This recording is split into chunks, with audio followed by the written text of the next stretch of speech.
E hoje nós vamos começar o boletim falando de possíveis cenários nas eleições presidenciais nos Estados Unidos, porque uma pesquisa eleitoral da Reuters, em parceria com o Ipsos, divulgada ontem, revelou que Michelle Obama é a única candidata democrata capaz de vencer Donald Trump, caso Joe Biden desista da candidatura à reeleição. Esse cenário levanta várias questões políticas e também estratégicas para o Partido Democrata, especialmente considerando os desafios que os outros candidatos enfrentam contra Trump. Para nos ajudar a entender melhor o atual cenário eleitoral lá nos Estados Unidos, vamos conversar agora com o internacionalista Marcos Vinícius de Freitas. Boa tarde, Marcos. Boa tarde, um prazer conversar com vocês hoje. Marcos, a pesquisa mostra aí que a Michelle Obama, como candidata que pode vencer Donald Trump, ela pode ter algum impacto real 4 meses antes das eleições, e isso pode mudar a estratégia do Partido Democrata? Veja, é uma situação complicada, porque toda essa questão deriva daquela atuação pífia do Joe Biden no debate. Todo mundo já sabe há algum tempo que ele está senil, que ele enfrenta os desafios da idade, mas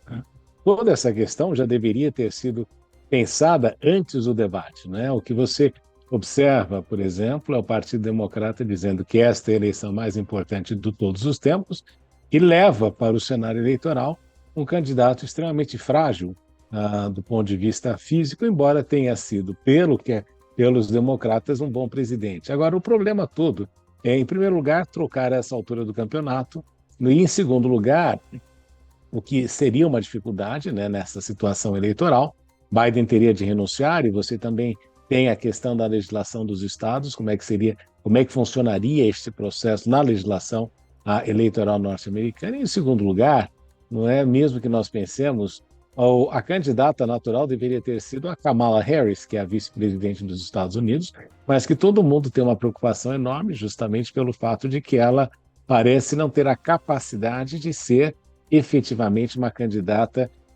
forte à presidência, e os números mostram isso. E Michelle Obama nada mais é do que uma recordação de uma primeira-dama durante o governo Obama, mas que não tem ali, efetivamente, os qualificativos para ser presidente dos Estados Unidos. Então, o que nós estamos observando, infelizmente, no Ocidente, é uma questão de enorme irresponsabilidade com a democracia, porque você passa a administrar a questão eleitoral e uma questão tão importante como a presidência de um país, baseado em números de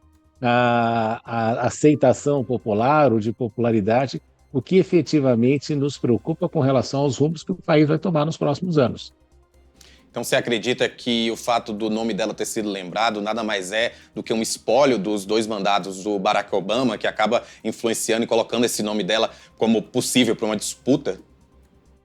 Sim, ela é um espólio do governo Obama, e também o fato de que tem aí a popularidade necessária nesse processo todo para, de alguma forma, enfrentar Donald Trump. Então, você não está vendo aí uma discussão de projetos nos Estados Unidos, você está tendo uma discussão de pessoas.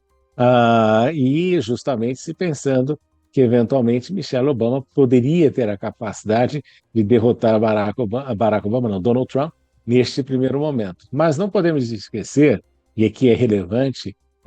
de relembrar e enfatizar, que foi justamente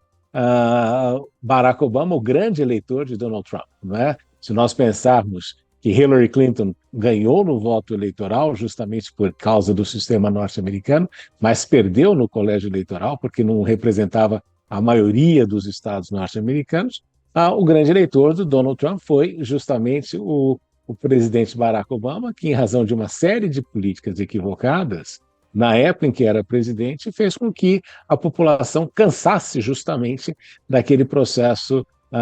daquele governo e das medidas tomadas por Barack Obama. Nós temos ali uma série de falhas que ocorreram na ocasião, a linha vermelha na Síria, o fato de que ele tomou algumas decisões que foram eventualmente revertidas durante o governo Trump, e o fato de que Barack Obama, de fato, não deixou aí um grande legado como presidente dos Estados Unidos, além da questão racial.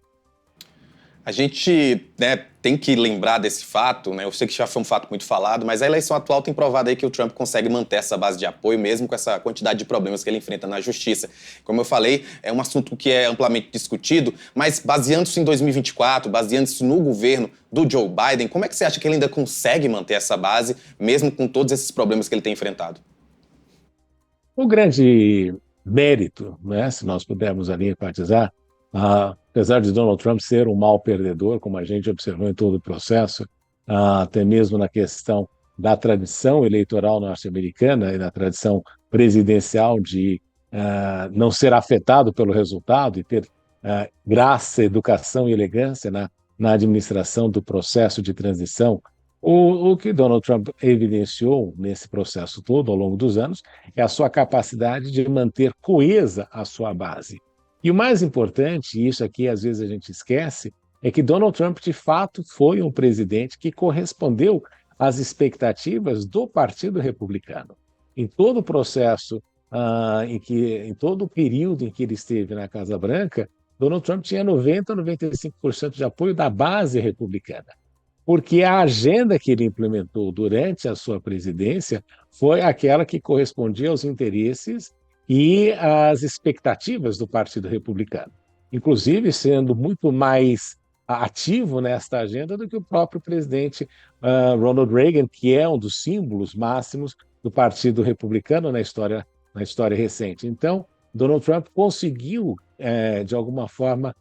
garantir que esta base permanecesse junta durante esse processo todo. Esta base vê que existe uma perseguição, e, de fato, se você pensar, dois processos de impeachment que aconteceram justamente porque os democratas eram a maioria na casa, no Congresso, né, no Congresso, na Câmara de Deputados, e você pensar que toda a série de processos que se seguiram também tem muito a ver com uma perseguição ao ex-presidente, a despeito de todos os problemas que Trump tenha tido na presidência, antes e depois, nesse período todo, mas o eleitor e a base, mais ou menos, vê Trump também como mártir deste processo de perseguição política. E talvez tenha sido esta a razão pela qual a Suprema Corte dos Estados Unidos tomou a decisão que tomou, justamente para evitar que o próximo presidente não venha e mande para a prisão o presidente anterior por problemas e filigranas políticas nesse processo todo. Então, é por essa razão que Trump consegue manter esta base, apesar de todos os problemas que a gente já apontou, de ser um mau perdedor, mas a agenda dele correspondeu às expectativas do Partido Republicano e, por fim, acredite ou não, eu sempre enfatizo isso, Trump foi um presidente muito mais pacífico do que aqueles que lhe antecederam, porque o mundo, de alguma forma, passou aí, durante os 4 anos de Trump, um pouco mais seguro, em razão até das loucuras dele, mas também do fato de que os Estados Unidos foram aí muito mais estáveis na questão de política externa, na parte de defesa. Marcos, muito obrigado pela tua participação aqui no Boletim Metrópolis de hoje. Prazer conversar com vocês sempre.